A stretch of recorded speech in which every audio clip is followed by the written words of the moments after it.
sambuddhassa namo tassa bhagavato arahato samma sambuddhassa namo tassa bhagavato arahato samma sambuddhassa buddhaṃ saraṇaṃ gacchāmi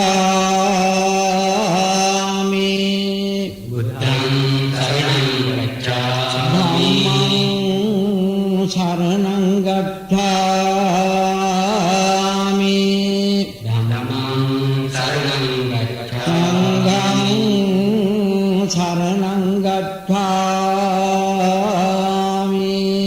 sangham saraṇaṃ gacchāmi dutiyampi buddhaṃ saraṇaṃ gacchāmi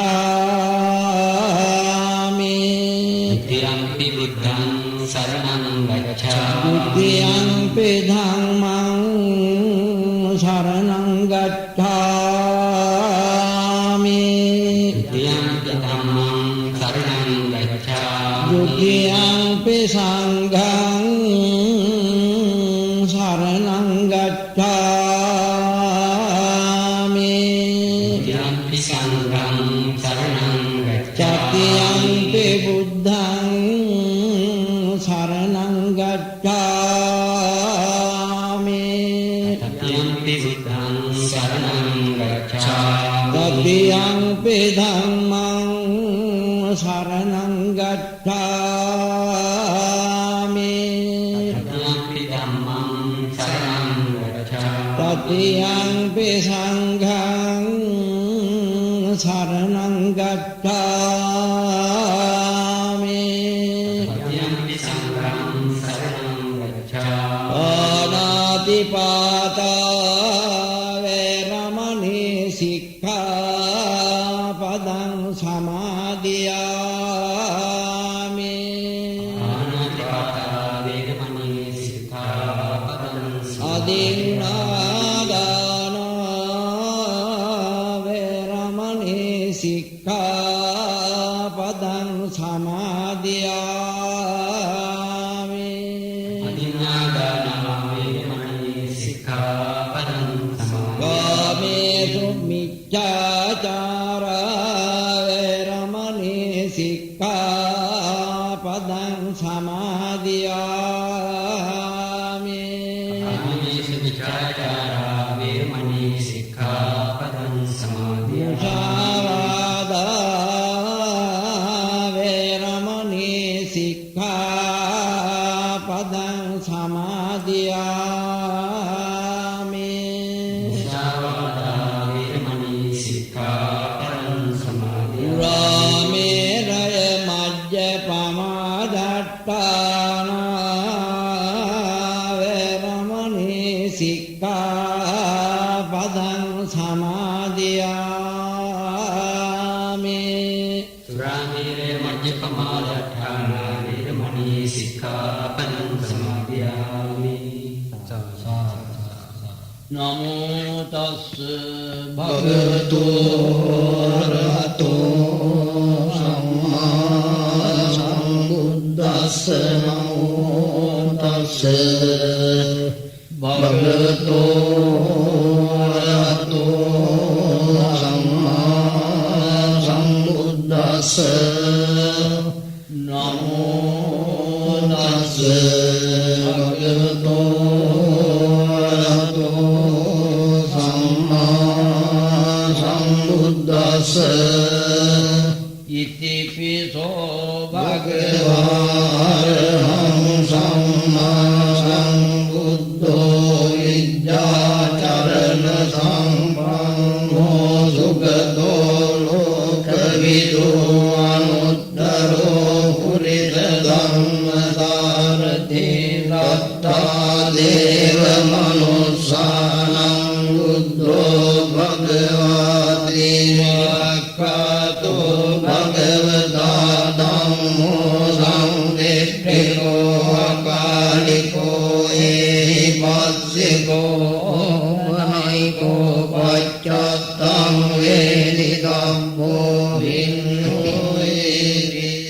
patipanno bhagavato sāvaka sangho පටිපන්නෝ භගවතෝ සාවක සංඝෝ ඥාය පටිපන්නෝ භගවතෝ සාවක සංඝෝ යති සංචත්තාරි පුරිස යුගානි අට්ඨ පුරිස පුග්ගලා ඒස භගවතෝ සාවක සංඝෝ ආහුනේයෝ පාහුනේයෝ දක්ඛිනේයෝ අංජලි කරණීයෝ අනුත්තරං පුඤ්ඤක්ඛෙත්තං ලෝකස්සාදීන සච්ච වජ්ජේන හෝතු තේ ජය මංගලං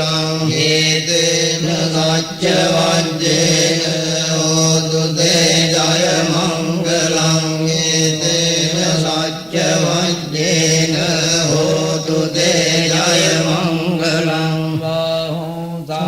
සමපිනිම්මිත සායුතං තං දිරිමේ කලං මුදිත ගෝර සසේන මාලං දානාදි ධම්ම විදිනා ජිතවා මුනින්දෝ තං තේජසා භවතු තේ ජය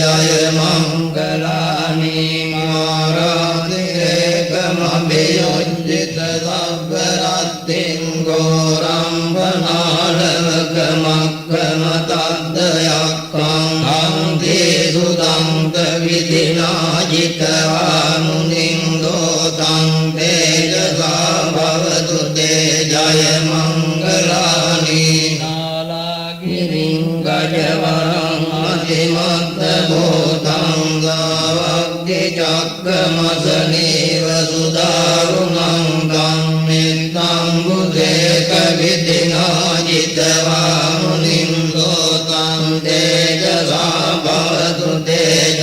මංගලානි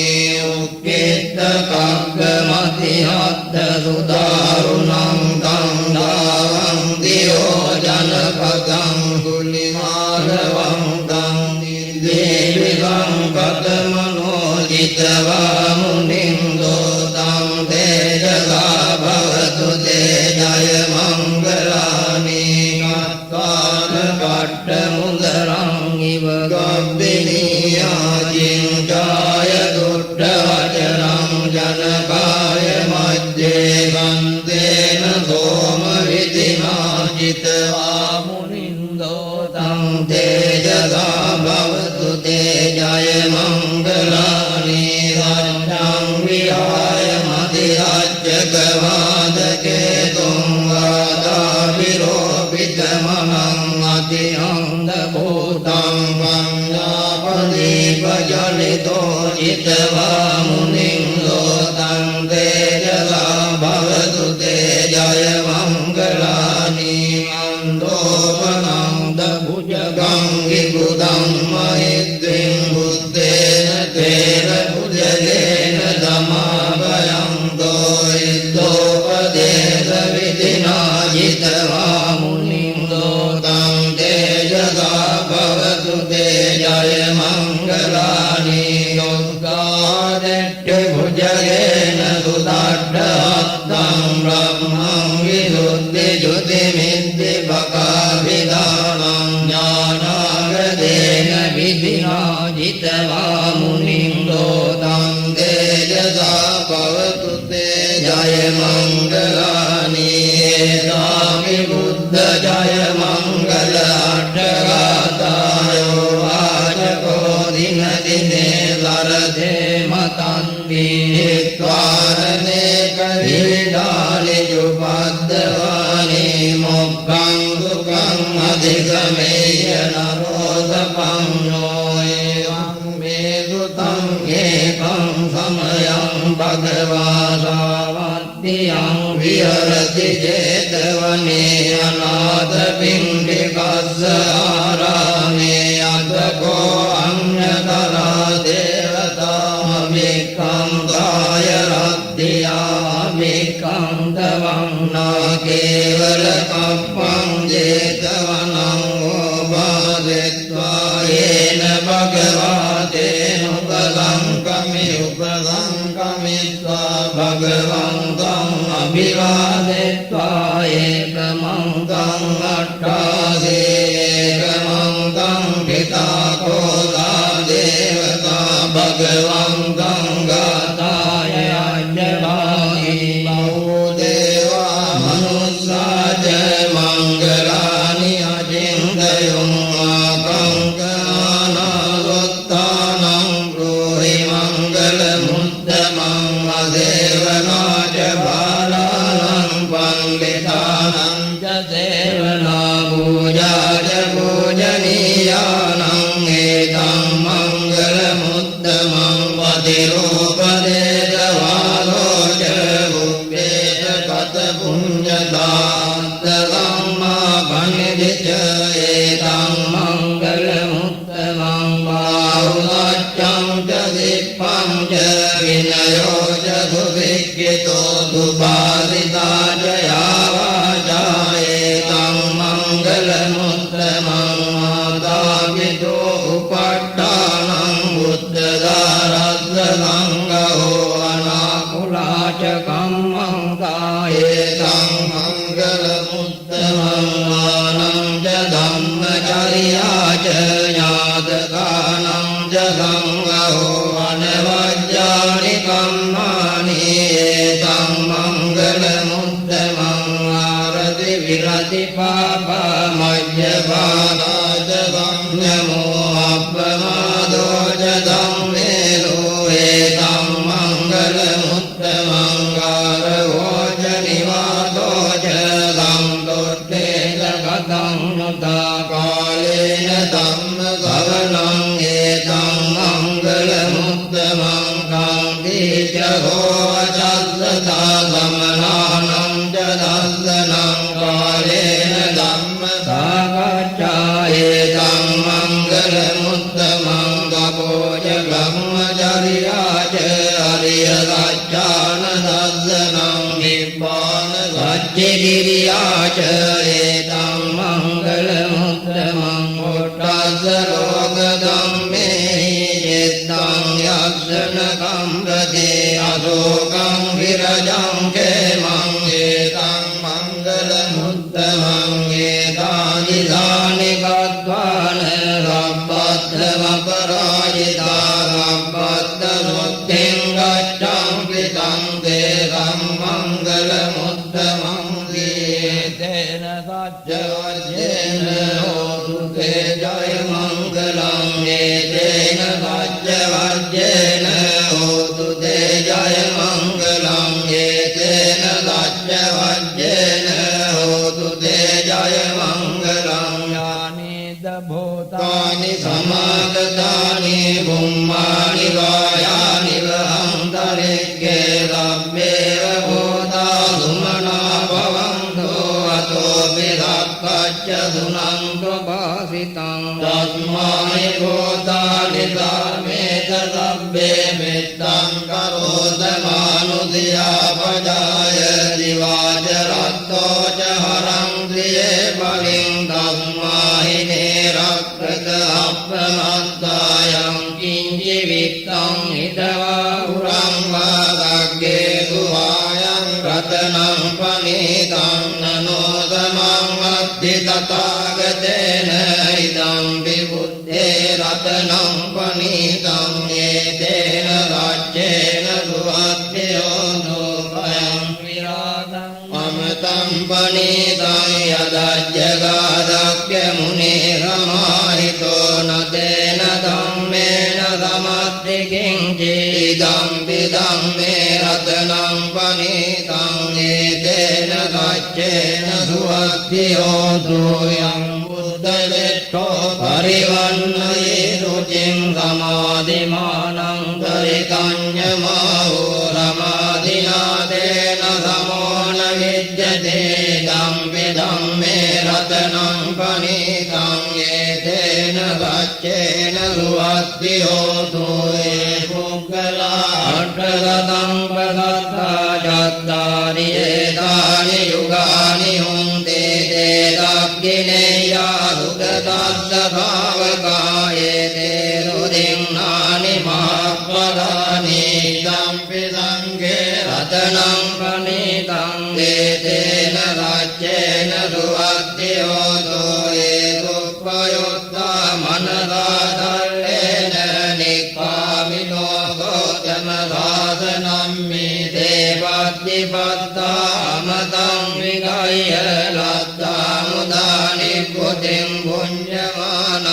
idampi sange ratanam panitam etena rajyena suvaddhiyodo yadhinda khilo pathavim vitodiya jadubbiva devi asampakam piyo dadopamam dakpurisam vadami yo ariya rajyani avedya pasade idampi sange ratanam panitam etena rajyena suvaddhiyodo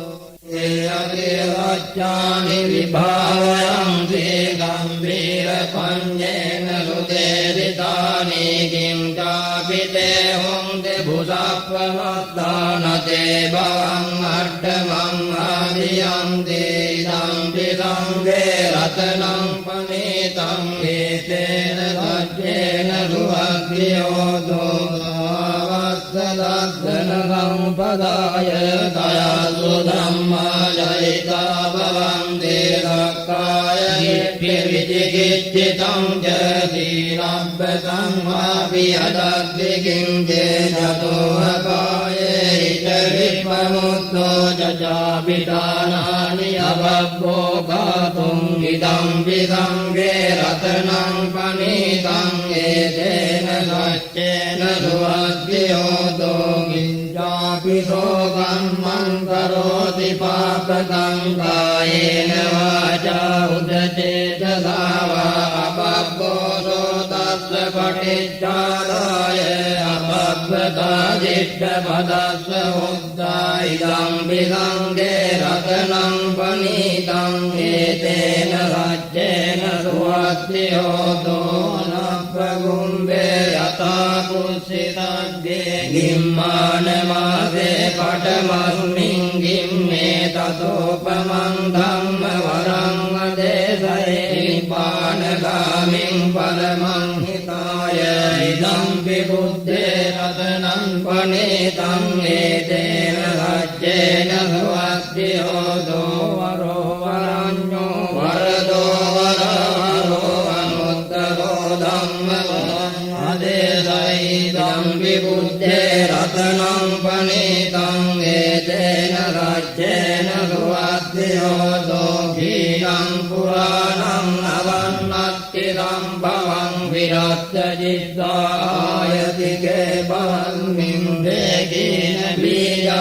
virulnicchandani panti dhirayatayam padego idampi sange ratanam panitam etena rajyena suvaddhiyodo yanida bhutani samagatani bummani vayani vantalike tathagatam deva manusya pujitam buddham namassama suvaddhiyodo yanida bhutani samagatani bummani vayani vantalike tathagatam deva manusya pujitam dhammam namassama suvaddhiyodo yanida bhutani samagatani bummani vayani vantalike tathagatam deva manusya pujitam dhammam namassama suvaddhiyodo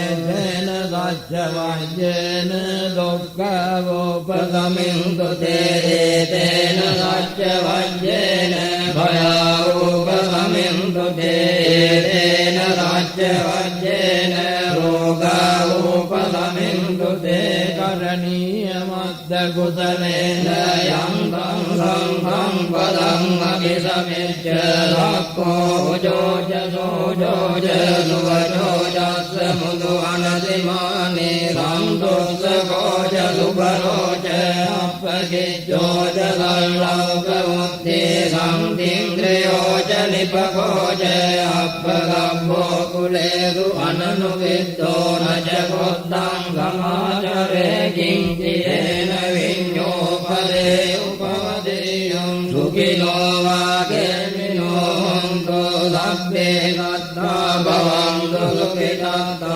ege jipana bhutadde tasavata varava anavade sadhigavaye mahamdava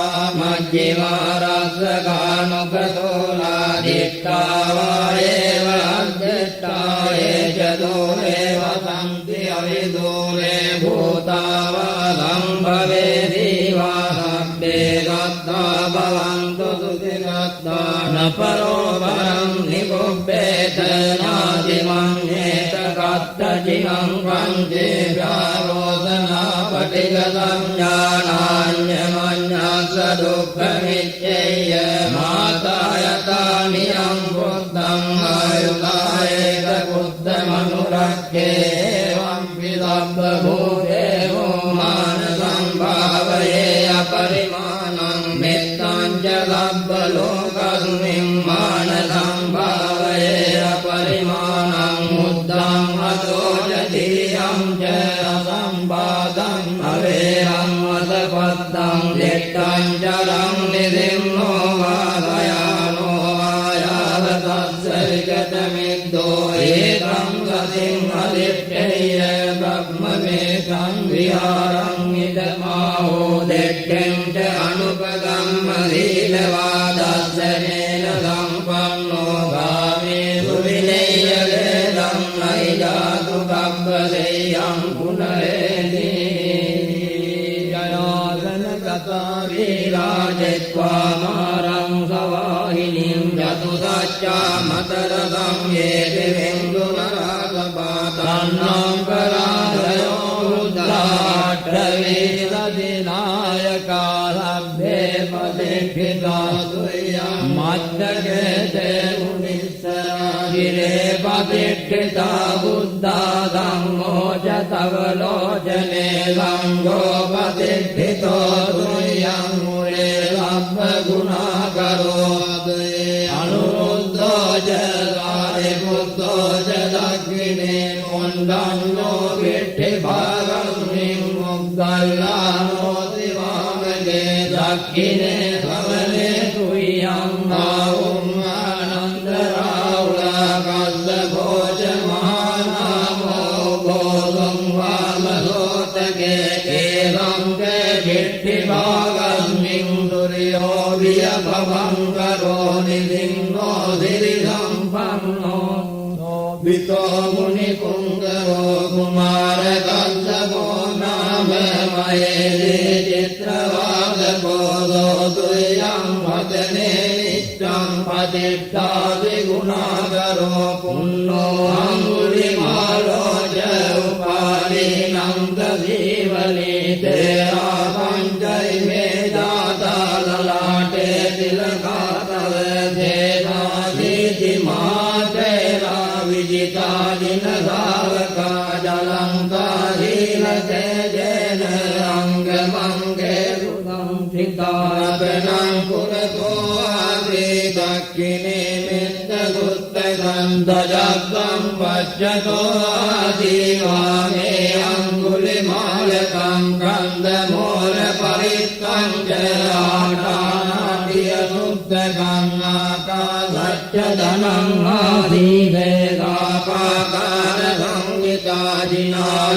आदिवेदापाकारसंहिताजिनानाबलसंयुद्धे धम्मपाकारलं प्रदेवसतो ते चतुर्भिज्जेन सदा सम्बुद्धपञ्जरे वासवित्तादिसञ्जाता बाह्यज्जासुबद्धवादेशाविलयं यङ्गो अनन्दगुणतेजसादिनपञ्चरमज्जट्टं विरं ब्रह्महितले सदा पालयन्तु सङ्गभ्ये ते महापुरिसागपायित्येवमत्यन्तगतो दुरभोजिनानुभावेन जितोपपद्यो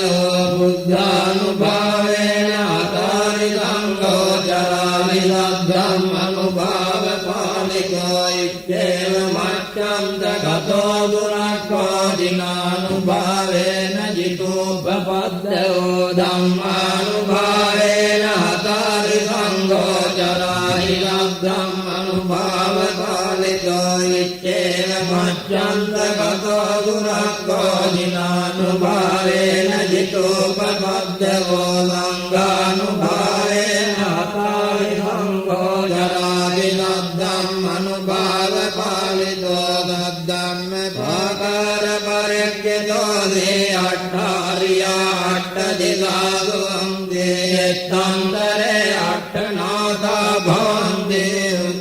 निदानं वजिनाठिता मे बिन्दं तोमारसेनं कवदिरितितो बोधिमारुय्यदत्ता मुग्गल्लानो दिवा मे वसति भुजतटे दक्षिणे वारिपुत्तो धम्मो मध्ये उरस्मिं विहरति भवतो मुक्तो मोरयोनिं सम्पत्तो बोधिदत्तो चरणयुगगतो भानुलोके कनादो लब्बावमङ्गलमुपद्रवदुन्निमित्तं लब्बीतिरोगगादोदमदेदनिन्दा लब्बङ्कराय भयनुद्गुपिनं अकङ्कं बुद्धानुभावपवरेण पयातु नादं लब्बावमङ्गलमुपद्रवदुन्निमित्तं लब्बीतिरोगगादोदमदेदनिन्दा लब्बङ्कराय भयनुद्गुपिनं अकङ्कं धम्मानुभावपवरेण पयातु नादं लब्बावमङ्गलमुपद्रवदुन्निमित्तं लब्बीतिरोगगादोदमदेदनिन्दा लब्बङ्कराय भयदुःस्वपिनं अकङ्कं धम्मानुभावपवरेण पयातु नादं निमित्तं अवमङ्गलनुचयो च मनापो सपुनः सदो पापग्रहोदुःस्वपिनं अकङ्कं बुद्धानुभावेन विनाशनेन्दो यं दुन्निमित्तं अवमङ्गलं च यो च मनापो सपुनः सदो पापग्रहोदुःस्वपिनं अकङ्कं धम्मानुभावेन विनाशमेन्दो यं दुन्निमित्तं अवमङ्गलं च यो च मनापो सपुनः सदो पापग्रहोदुःस्वपिनं अकङ्कं रङ्गानुभावेन विनाशमेन्दो दुःखपत्ता च निर्दुःखा भयपत्ता च निर्भया शोकपत्ता च निःशोका हन्तु शब्देऽपि पाणिनो भेषु चक्रकालेषु यक्काले वाच ब्रह्मणो यं मे पतं पुण्यं शब्दसम्पत्तिसाधकं शब्देकम् अनुमोदित्वा समग्रशासनेन तापमादरयिता हुन्तो आरक्षासु विशेषतो शासनस्य च लोकस्य ऊर्ध्वे भवतु सर्वदा शासनं द्विजलोकं च देवा रक्षन्तु सर्वदा सद्धिन्वन्तु सुखी सर्वे परिवारे यत्र नो अनेकासु मनाहुन्तो सर्वे ज्ञातिभिः राजतो वा चोरतो वा मनुष्यतो वा अग्नितो वा उदकतो वा पिशाचतो वा कानुकतो वा कण्टकतो वा नक्ततो वा जनपदरोगतो वा सद्धम्मतो वा असंदिष्टितो वा असत्पुरुषतो वा चण्डाद्यग्निमिघोनकुक्कुर ऐरित्यगमणिगप्पदीपी राज्यसराज्यभूकरमैलयक्ररक्तदाती नानाभयतो वा नानारोगतो वा नाना उपद्रवतो वा आरक्षं गन्नं दोरितावता च अम्मेहि सम्पदं पुण्यसम्पदं लभ्ये देवा अनुमोदं को लब्धसम्पत्तिसिद्धिया दानं ददन्तु लब्धाय श्रियं रक्षन्तु सर्वदा भावनाविरता हुन्तो गच्छन्तु देवतागता लभ्ये बुद्धा बलपत्ता गच्छे गानं च यं बलम् अरहं पानं च तेजेन रक्षं बन्धामि लब्धो लभ्ये बुद्धा बलपत्ता गच्छे गानं च यं बलम् अरहं पानं च तेजेन रक्षं बन्धामि लब्धो लभ्ये बुद्धा बलपत्ता गच्छे गानं च यं बलम् अरहं तानं च तेजेन रक्षं बन्धामि लब्बसो नाकादट्टा च बुम्मट्टा देवानागा महिद्धिका पुण्यन्तम् अनुमोदित्वा चिरं रक्षन्तु लोकशासनम् नाकादट्टा च बुम्मट्टा देवानागा महिद्धिका पुण्यन्तम् अनुमोदित्वा चिरं रक्षन्तु लोकशासनम् नाकादट्टा च बुम्मट्टा देवानागा महिद्धिका पुण्यन्तम् अनुमोदित्वा चिरं रक्षन्तु लोकशासनम् देवो वत्सतु कालेन सस्वसम्पत्तिषु च भीतो भवतु